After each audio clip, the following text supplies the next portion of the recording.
What do you call a dude who coached his team to the Super Bowl 4 times, who not only won championships in 2 different professional football leagues in 2 different countries, but also in 2 different professional sports?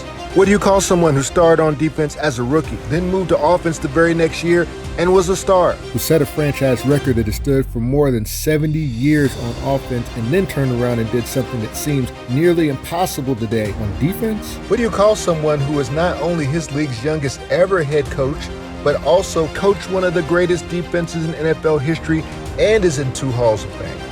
Oh, and who shows up to outdoor events in Minnesota in the wintertime dressed like this? Ain't he going on 90? What do you call that? The motherfucking savage. The king in the north! Both of those are good. I was thinking we call him the GOAT, but since some of you have never heard of him, we'll call him underrated.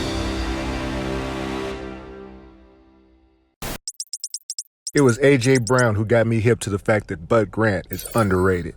It's week 6 and the Eagles are playing the Rams and A.J. is going off. Brown, one-handed catch, beats his man, field goal range. He's in the middle of a historic run of 6 125-yard receiving games, and the broadcast puts this graphic on the screen. A.J. has just gone into 3rd place for the most receiving yards in Eagles history over a 3-game span. 3rd place. 1st and 2nd place belong to Bud Grant. I know Bud Grant, who was the Vikings coach when they were good back in the 70s, but he was a receiver? Is he even the same guy? We had to do some research, and you'll never believe how Bud Grant got started. It's the wild card round in the 2015 season, and this 88-year-old is being honored because he is. And because he's a Nordic, Scandinavian, absolute Viking savage, he rolls out in the frigid temperatures with a short sleeve polo. And that's totally on brand for this coach, who is without question the greatest coach in Minnesota Vikings history. He took over as the head coach of the fledgling Minnesota franchise in 1965. He believed that being a cold weather team would give his guys an edge and famously forbade heaters on the sidelines, stating that the other team would be crowded around the heaters while his team would be focused on the game. We got the right name, we're the Vikings, so let's be a cold weather team. And we're going to be cold because we're going to practice in the cold, you're going to get used to the cold, and you can catch and kick and hold a football in the cold weather. Was that true? Who knows, but the results in the field and the loyalty of his players was undeniable. Over the course of 18 seasons, his team would be considered one of the best in pro football. They were the last NFL champion before the 1970 merger, winning the NFL championship in 1969, and then his team went on to play in Super Bowl IV against the Kansas City Chiefs, and would go on to play in 3 more Super Bowls over the next 7 years.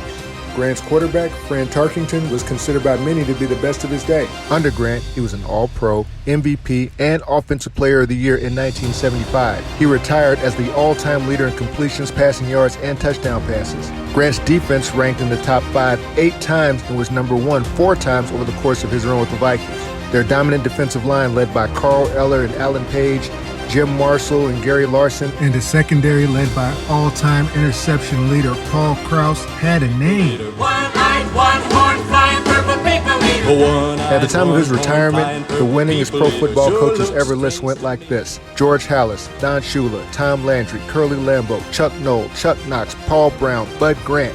That's it. That's the list. A flat-out roll call of football immortals, and Bud is right there with them. 158 wins, 10 division titles in 11 seasons, and a Pro Football Hall of Fame inductee in 1994.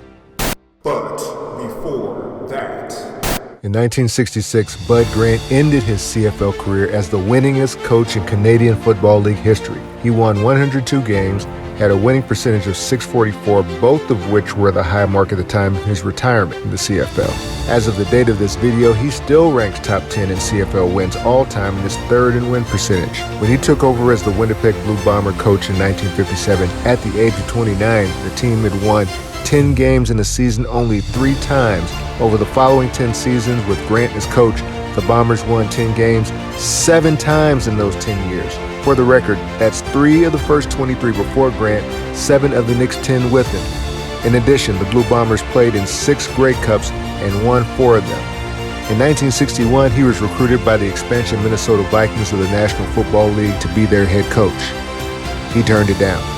Later in 1961, he won his 3rd title with the Bombers, and in 1962, he won his 4th. In 1964, he took over as GM and held the position until 1966, and in the interim was CFL Coach of the Year in 1965. He finally gave in and accepted the overtures from the NFL to become the Vikings coach in 1966, and he was inducted into the CFL Hall of Fame in 1983. But before that, For 4 years as a player in the Canadian Football League, Bud Grant was an absolute beast. BG was a superstar two-way player for those very same Blue Bombers he would end up coaching. In his first CFL season, he led the league in receiving with 68 catches for 922 yards on offense and played corner on defense, picking off 4 passes. Watch Grant in 1956 in the second ever CFL All-Star game. Deep ball over the middle, 3 defenders, doesn't matter, he makes the catch to the sidelines, can't stay in firm, think at the angle, no you don't, touchdown. That's what BG does. At the end of that first season, Grant asked to play safety in the first 1953 playoff matchup against Saskatchewan because he thought he could get the jump on some routes. 19 NFL players are tied for the record for most interceptions in the game with 4. That day, Bud Grant intercepted a still record 5 passes.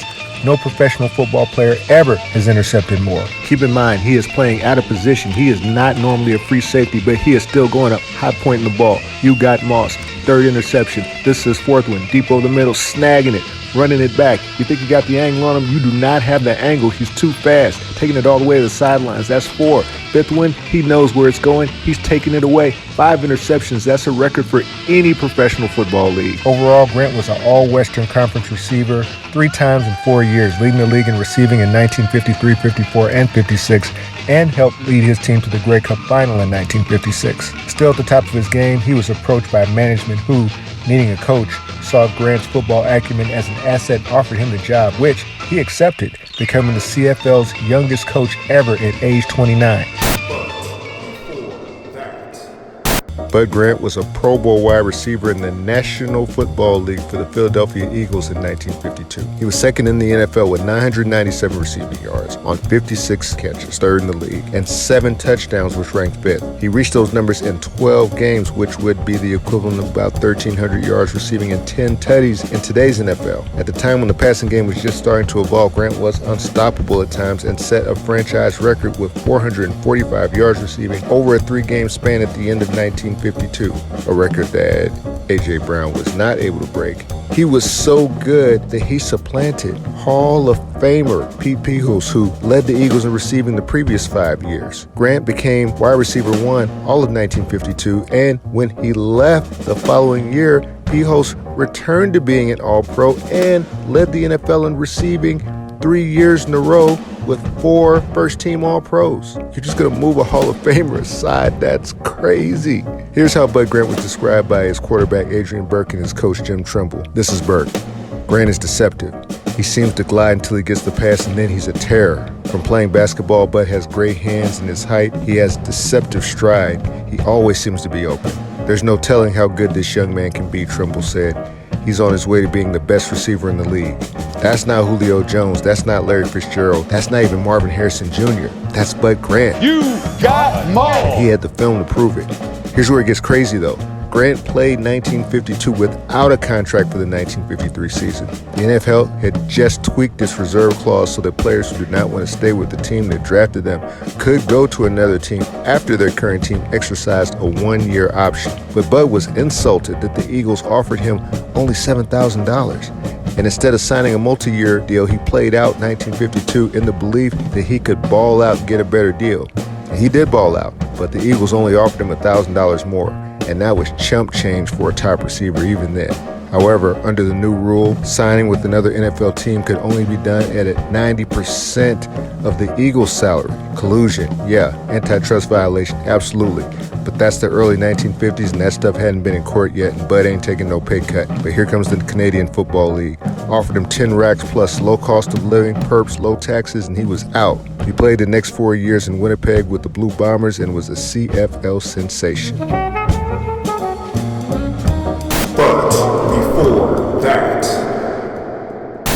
But before that, Grant spent his first season in the NFL on defense, but not in the secondary. Grant played edge. That's him right there trying to set the edge. He got blocked. Despite some pretty rough film, Grant reportedly was one of the better outside linebackers / defensive ends in the league, coming up, double team. He started 11 out of 12 games, right past him. 11 out of 12 games for an Eagles team that had previously gone to and won back-to-back Super Bowls. As you can see, in 1951, defensive highlights were not really kept, nor were defensive stats like tackles and sacks, but Bud Grant led the team in both and made plays all over the field, just like that on special teams. Look at him getting down, make the play on the goal line. All right, so Bud Grant comes in, starts on defense for a two-time champion, and then switches to offense and becomes a Pro Bowler. And then goes to the CFL, becomes a two-way superstar, and then becomes that league's youngest ever head coach and goes to 6 Grey Cups, and then goes to the NFL, wins the NFL championship and goes to 4 Super Bowls, and ends up in both the CFL and NFL Halls of Fame and becomes the 3rd winningest coach in North American football history. Is that it? Do we got it? But there's more, because before that, Harry Grant had been drafted to play for Minneapolis, but not the Vikings. Grant was drafted by the Minneapolis Lakers. Yes, the NBA Lakers. He was one of only 3 players to play an NBA and NFL game, and he won a ring. Now let's check the resume. First of 3 to be inducted into the CFL and NFL Halls of Fame. One of only 5 to play in the championship rounds in 2 different sports. One of only 3 all-time to play in the NFL and NBA. One of only 2 to win a pro basketball and pro football title. One of only 2 to intercept 5 passes in a professional football game. The only coach to win an NFL and CFL title. The only coach with 100 CFL wins and 100 NFL wins. The last to sound the Galler horn in the Metrodome, and the first to sound it in US Bank Stadium, and the only person to have sounded it more than once. The first ever pro football free agent, and could have been the first to play in the CFL and NFL All-Star games if he hadn't turned down his NFL All-Star invite in 1952. So, for the record, Bud Grant went to the NBA Finals, won a championship. Went to a Grey Cup as a player. Went to 6 Grey Cups as a coach, won 4. Went to an NFL title game and won. Went to 4 Super Bowls. 13 championship round appearances, 6 titles. What? Plus, he hustled baseball on the side, playing town ball, and had a career record as a pitcher of 60 wins and 2 losses. And the University of Minnesota voted him their best athlete of the first half of the 20th century. And most of all, Harry Bud Grant was a legendarily good human and was as practical and down to earth as they come. He was patriotic in a way that some might find corny today, but he was so genuine about it that you had to get down with it. He loved his cold weather city and his cold weather people. He loved nature and championed the environment. He put on garage sales and surprised his fellow seniors. He was smart in business, signing a lifetime deal when he came out of retirement for a year to coach the Vikings. Minnesota, we know you're proud of your legend, but after researching him, I've also become one of his biggest fans. He died in March of 2023 at the age of 95 and is rightly considered. It's time to immediately put some respect on his name. Bud Grant, all-time great, and never ever should again be considered underrated.